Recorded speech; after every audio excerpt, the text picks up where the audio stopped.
Bienvenue à ce bulletin d'information. Tout de suite, les grands titres. Le président Paul Kagame a exhorté les responsables des institutions liées à l'agriculture et aux ressources animales et au commerce et à l'investissement à travailler dur car ces secteurs sont vitaux pour le bien-être de tous les Rwandais. La Société nationale de distribution d'électricité REG indique que 73% des foyers dans le pays sont couverts et que ce niveau sera de 100% en 2024.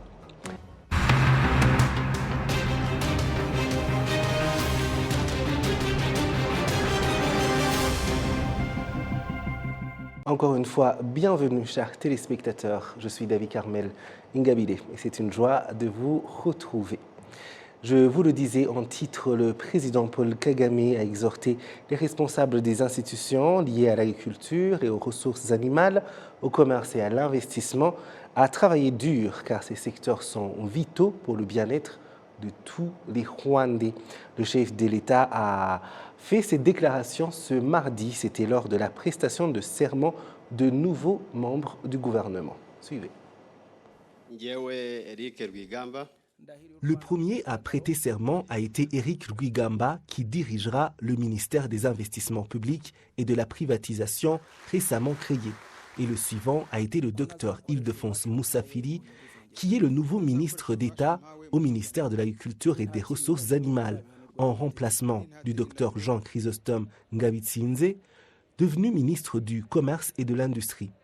Le président Paul Kagame a souhaité bonne chance aux nouveaux responsables et a réitéré leur importance.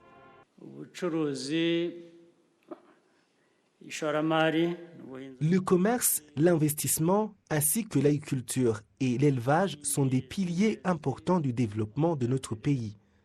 Alors que nous poursuivons notre lutte contre la pandémie de Covid-19 que j'ai mentionnée plus tôt, poussée pour la reprise de notre économie, cela continuera d'être important, car nous cherchons également à ajouter beaucoup plus à ce que nous avons déjà réalisé.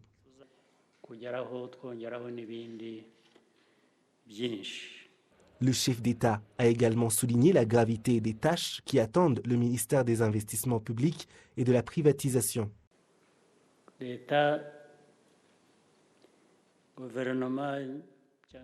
Les responsabilités du gouvernement et des autres institutions affiliées ne devraient normalement pas nous obliger à nous engager dans les affaires commerciales. Ce que nous sommes censés faire, c'est aider le secteur privé à jouer son rôle au profit du pays. Je pense que c'est clair. C'est pourquoi nous voulons privatiser certaines entreprises parapubliques.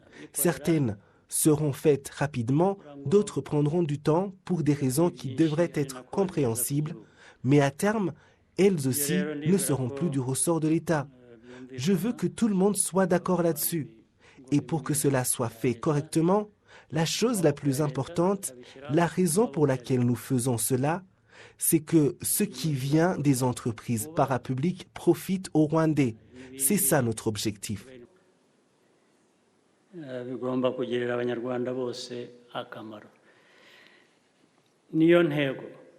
Pour les domaines de l'agriculture, de l'élevage et du commerce, la nécessité d'utiliser correctement les opportunités offertes par la zone de libre-échange continentale africaine a également été soulignée.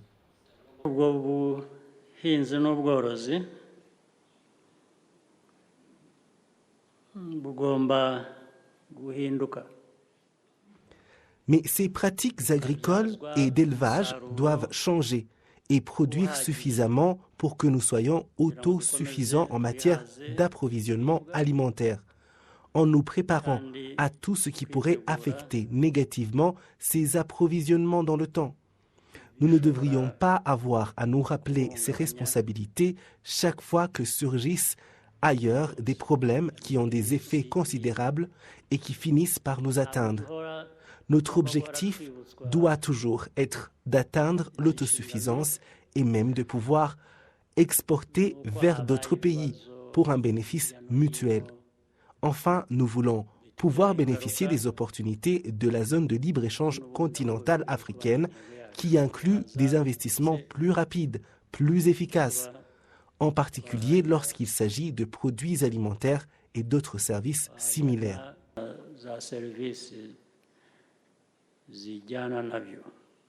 Les dignitaires nouvellement assermentés ont été nommés par le président Kagame vers la fin du mois de juillet 2022. Vous suivez le journal de la télévision rwandaise. Merci de nous avoir choisis. Des analystes dans le domaine économique indiquent que la mise en place d'un département ministériel en charge de l'investissement public présente un avantage majeur dans la gestion et la coordination des activités dans lesquelles le gouvernement a investi. Kassim Youssouf pour les détails. Le fonds de développement Agachiro a été mis en place en 2011 pour assurer notamment la gestion des fonds que le gouvernement investit dans différentes entreprises. Ce fonds a débuté avec 18 milliards qui maintenant sont des 156, dont 186 milliards qui ont servi pour l'achat des parts sociales dans environ 32 entreprises dans le pays. Le directeur du département des opérations au fonds de développement Agachiro indique que plus le gouvernement investit dans différentes activités, cela contribue au développement de l'économie en général, mais que cela exige qu'il y ait une coordination des activités pour améliorer la collaboration entre les organes chargés du suivi.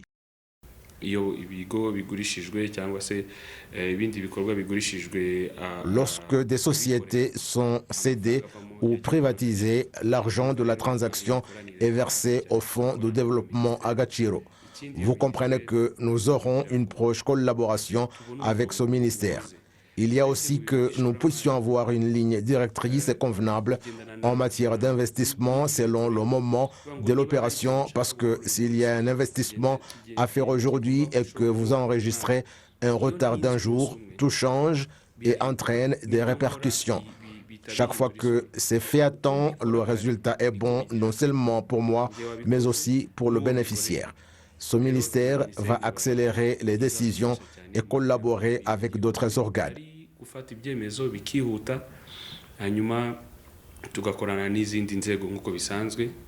Le 30 juillet, le nouveau ministère en charge de l'investissement public a été mis en place. Les attentes placées dans ce nouveau département ministériel, c'est notamment montrer où le gouvernement peut investir et réaliser des profits, faire le suivi des parts sociales que le gouvernement détienne dans des sociétés commerciales et montrer les investissements à privatiser. Des analystes dans le domaine économique soulignent que la mise en place de ce ministère va accélérer l'investissement public et réduire les pertes que le gouvernement pourrait subir.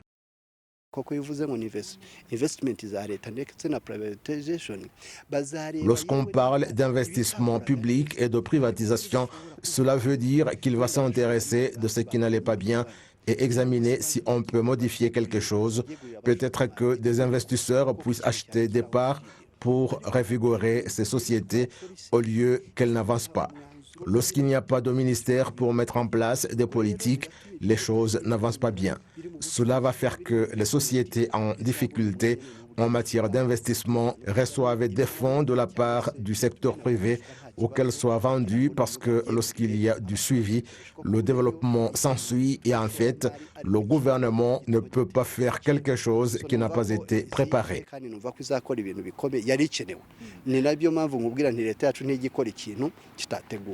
Au Rwanda, l'année dernière, l'investissement enregistré était de l'ordre de 3,7 milliards de dollars, alors qu'en 2020, l'investissement enregistré était de 1,3 milliard de dollars. Les citoyens sans encore accès à l'électricité souhaitent que le programme de distribution d'électricité dans le pays soit accéléré pour qu'il puisse se développer. La Société nationale de distribution d'électricité, REG, indique que la distribution de cette électricité dans le pays est actuellement à hauteur de 73% et que ce niveau sera sans aucun doute de 100% d'ici 2024. Kassim Youssouf, encore une fois. Les habitants du quartier de Kinyana à Gahanga, en district de Kicukiro, indiquent que leur développement a été possible parce qu'avant même qu'ils s'installent dans ce quartier, l'électricité était déjà là. Primo, là où règne la lumière, l'obscurité disparaît. Ce qui veut dire que ici, dans notre quartier de Nunga, il n'y a plus d'obscurité, ce qui nous rend facile le service de sécurité. Les maisons sont éclairées, on n'a pas de problème pour charger les téléphones, regarder la télévision, pour repasser les habits et pour faire la cuisson. Les enfants révisent bien leurs cours parce qu'il n'y a pas de coupure d'électricité. Malgré cela, il y a encore des citoyens qui n'ont pas encore accès à l'électricité dans certains quartiers à travers le pays. Un district de Gassabo, dans le secteur de Javana, cellule de Kidasha, beaucoup d'habitants n'ont pas accès à l'électricité. On vient ici chaque jour pour faire le compte des habitants afin d'avoir l'électricité. Quelqu'un peut passer par ici et demander de l'eau fraîche et ne rien trouver parce qu'on n'a pas de frigo. On ne peut même pas trouver du primus frais. Nous n'avons pas d'électricité. Il y a des habitants qui ont difficilement eu accès à l'électricité parce qu'il leur a fallu remuer ciel et terre pour trouver des poteaux et des fils pour pouvoir être connectés aux poteaux de REG.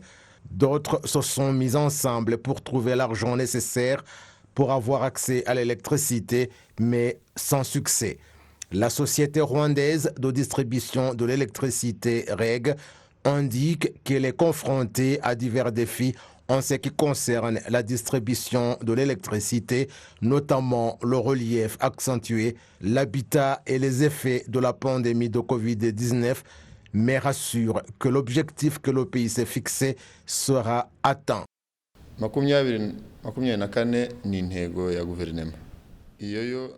2024, c'est l'objectif du gouvernement. Je dirais que nous ne pouvons pas le rater.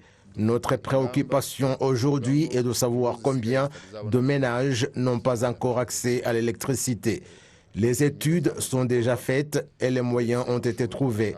Le gouvernement a déployé des efforts jusqu'à ce que nous ayons trouvé différents partenaires et que si vous allez aujourd'hui dans chaque quartier, nous savons à quelle date il aura accès à l'électricité. À l'heure où je vous parle, il reste moins de 2 ans. Vous comprenez qu'il faut beaucoup de moyens, c'est-à-dire de l'argent et la coordination des activités pour atteindre l'objectif. Les districts de Kichukiro et Nyaruguru ont le taux le plus élevé en matière de distribution de l'électricité, soit 99%, alors que les districts de Gakenke, Ngororero et Kamonyi ont un taux inférieur à 60%, c'est-à-dire Gakenke 54%, Ngororero 55% et Kamonyi 56%. Avant 1994, le taux d'accès des ménages à l'électricité était de 1% seulement et 3% juste après 1994. En 2010, ce taux était de 10%, de 34,5% en 2017 et aujourd'hui, il est de 73%. L'objectif est qu'en 2024, tous les ménages au Rwanda auront accès à l'électricité. C'est tout pour ce journal. Merci de nous avoir suivis. Je remercie toute l'équipe qui m'a aidé à le préparer. Continuons à respecter les gestes barrières contre la Covid-19 et au plaisir de très bientôt vous retrouver.